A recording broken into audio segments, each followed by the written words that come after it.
बिहार की राजनीति को लेकर दिल्ली में बड़ा हलचल है। लालू प्रसाद यादव ने कांग्रेस आला कमान को फोन करके कहा कि कन्हैया कुमार और कृष्णा अल्लावरू इसी ढंग से उद्दंडता के साथ पेश आते रहे और आरजेडी की ओर से आयोजित इफ्तार पार्टी तक में जाने की जहमत नहीं उठाते हैं, तो इसका मतलब साफ है, कांग्रेस आला कमान उनको साफ कर दे, उनको बता दे कि अगर उनकी जरूरत नहीं है तो अब से ही वो रास्ता अलग अलग कर लें। 30 साल पुराने इस गठबंधन को अपने ऊपर ढोना सिर्फ लालू प्रसाद यादव की जिम्मेदारी नहीं है। इस दो टूक बयान से सख्ते में आई कांग्रेस पार्टी ने एआईसीसी में बड़ी बैठक की, जिसमें खुद मल्लिकार्जुन खड़गे कांग्रेस अध्यक्ष हैं, राहुल गांधी और तमाम नेता हुए उसमें शामिल, और यह तय किया गया एक सुर में कि नहीं, बिहार में अलायंस के साथ ही कांग्रेस पार्टी जाएगी।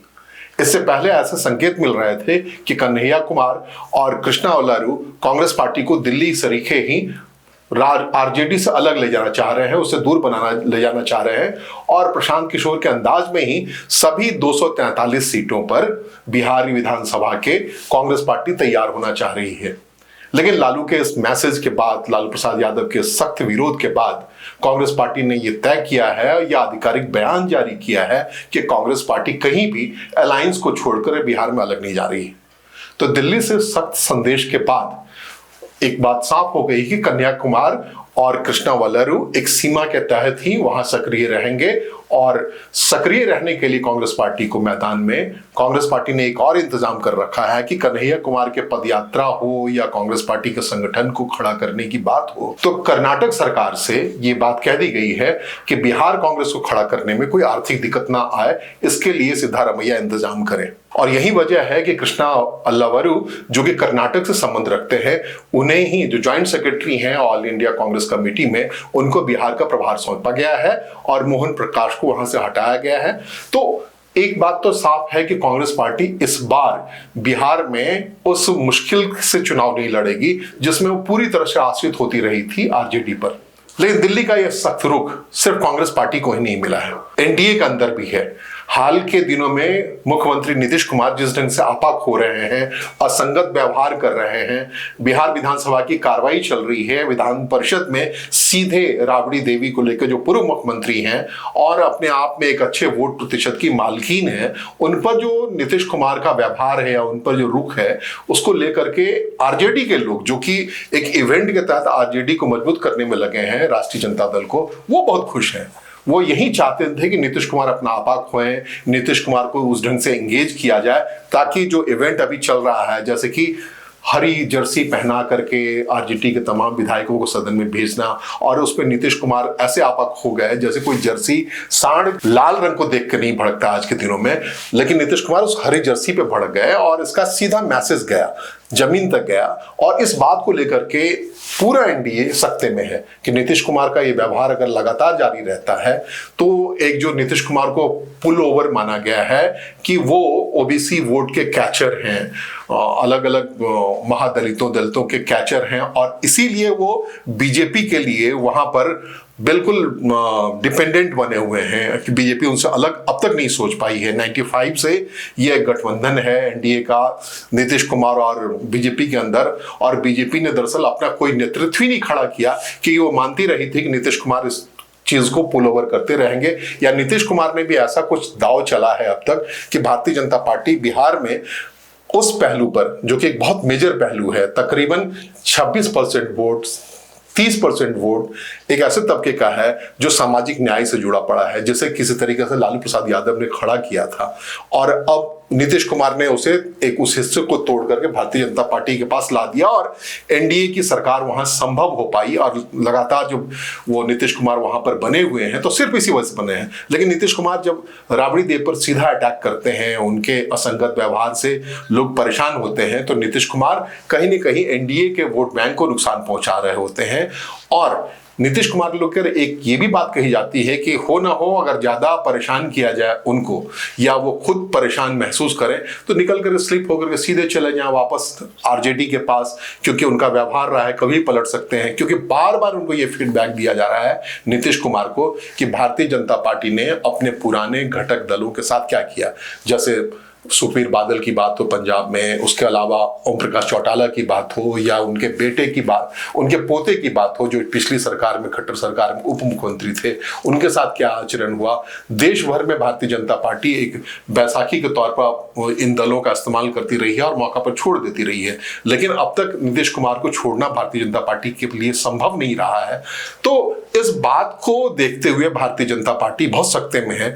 कि नीतीश अब खुद कमजोर पड़ जाते हैं तो क्या उनको ढोने का फायदा, या नीतीश स्लिप होकर के फिर वापस आरजेडी के पास चले जाते हैं, इसी बात को लेकर के जो बार बार उनसे अंदर कहा जा रहा है कि भैया बच करके अब आपका आखिरी समय है और इस समय भारतीय जनता पार्टी आपके साथ वही व्यवहार कर सकती है जो अपने पुराने घटक दलों के साथ की है। तो ये बात कहीं ना कहीं इंजेक्ट के तौर पर नीतीश कुमार के पास भेजा जा रहा है। और नीतीश कुमार का जो आचरण है कि एनडीए ब्लॉक से, एनडीए जब कह रहा हूं तो उसमें भले ही जेडीयू के नेतृत्व में सरकार हो, लेकिन जेडीयू और उठती है, जेडीयू वापस से चली जाती है आरजेडी के पास, वापस से चली जाती है इंडिया ब्लॉक में, तो नुकसान दरअसल भारतीय जनता पार्टी का होगा। और ये चुनावी वर्ष है, अक्टूबर में संभवतः चुनाव है, नवंबर तक ही कार्यकाल है बिहार विधानसभा का, तो इस वक्त में कोई जॉल्ट होता है नीतीश कुमार के व्यवहार में, जो जॉल्ट हो रहा है। लेकिन नीतीश कुमार अगर पलटी मारते हैं फिर से, तो भारतीय जनता पार्टी का सीधा नुकसान होगा और वो इंडिया ब्लॉक को मदद कर जाएंगे, बहुत व्यापक पैमाने में मदद कर जाएंगे। और ये जो आचरण है बड़े तेज डिप्लोमेसी में है, बहुत उस्ताद राजनीतिज्ञ हैं नीतीश कुमार, तो इस शंका भरी निगाहों से भी भारतीय जनता पार्टी के बहुत सारे लोग देख रहे हैं कि ये जो असंगत व्यवहार है नीतीश कुमार का, कहीं ये जो वोट बैंक है उसको उठा करके इंडिया ब्लॉक तक ले जाने की कोशिश तो नहीं है। ऐसा हो सकता है,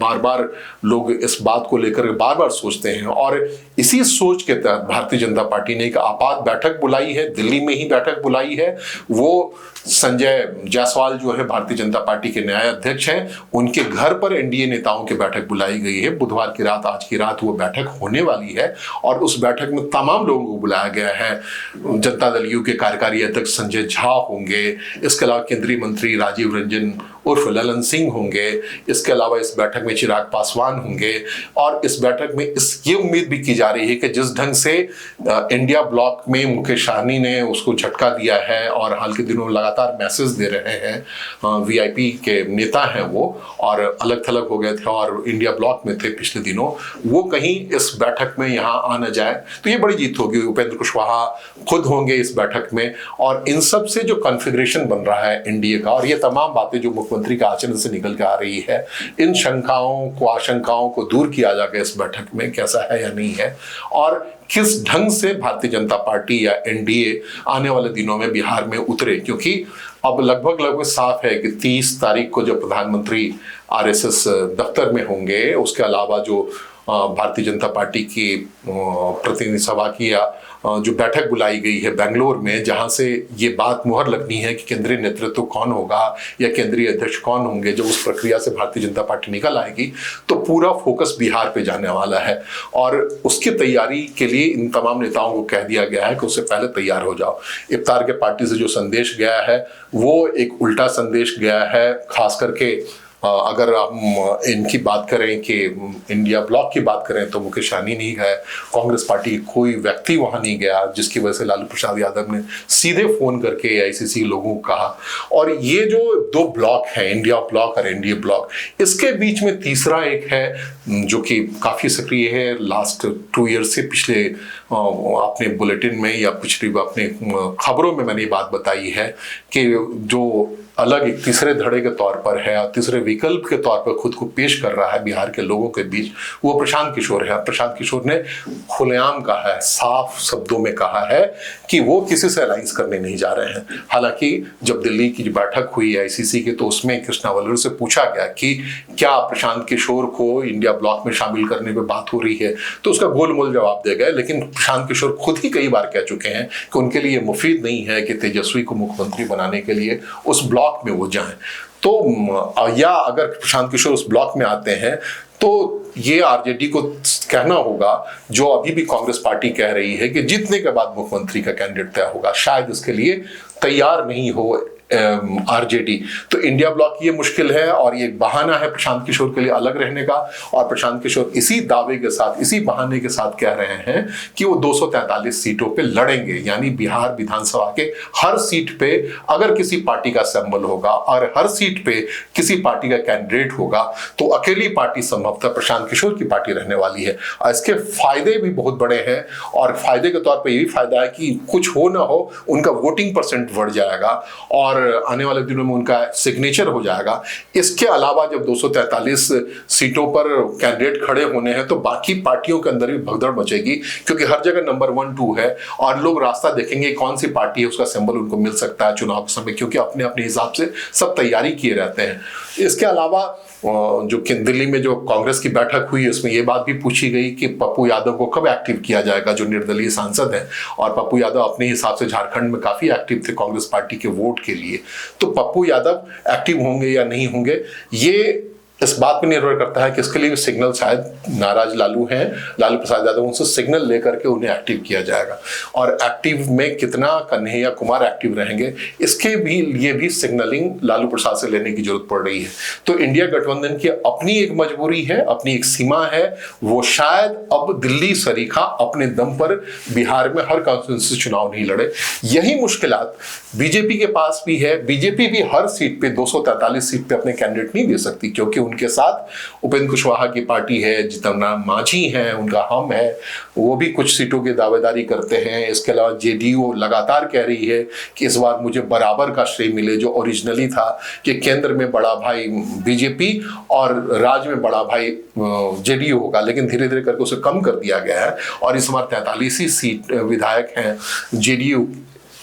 के। और इस बात को लेकर के अंदर तनाव सा तो है ही, लेकिन उतना नहीं, लेकिन उनको बीजेपी को जेडीयू को भी समायोजित करना है। नंबर 2 पार्टी होगी। तीसरी जो चिराग पासवान काफी तेजी से उभर के आए हैं, तो इस बार उनकी हिस्सेदारी बड़ी होगी। पिछले विधानसभा चुनाव में उपेंद्र कुशवाहा और चिराग पासवान एनडीए के पार्ट नहीं थे, तो इसलिए एनडीए के घटक दलों को ज्यादा सीटें दे पानी संभव हो पाई थी। और मुकेश सहनी जब इफ्तार की मीटिंग में नहीं गए हैं, जब जो कि अब्दुल बारी सिद्दीकी के घर पे हुआ था, मुकेश सहनी और अब्दुल बारी सिद्दीकी मिथिला इलाके से आते हैं और उनके घर पे जब इफ्तार पार्टी हुई आरजेडी की तो उसमें मुकेश सहनी नहीं गए। इसका मतलब मुकेश सहनी का संकेत साफ है कि फिर वापस वो एनडीए की तरफ आने की मुद्रा में है, उसकी तैयारी में है, तो उनको भी अलग से समायोजित करना पड़ेगा और उनकी सीट भी इसी 243 के अंदर बंटनी है। तो एनडीए के एक अलग समस्या, ये शुरुआती समस्या है और ये प्रोलॉन्ग करेगी। और जहां इंडिया गठबंधन के तमाम दल अपने अपने हिस्सेदारी के सीटों पर लड़ेंगे, एनडीए के तमाम दल अपने अपने हिस्सेदारी के सीटों पर लड़ेंगे, वहीं प्रशांत किशोर की जो पार्टी है जनसुराज, उसके लिए मुक्त है कि वो 243 सीट पे चुनाव लड़ेगा। बार बार प्रशांत किशोर ये बात कह रहे हैं और प्रशांत किशोर के मोबिलाइजेशन में बहुत बड़ी संख्या में मुस्लिम भी उनके पास आए हैं निकल करके।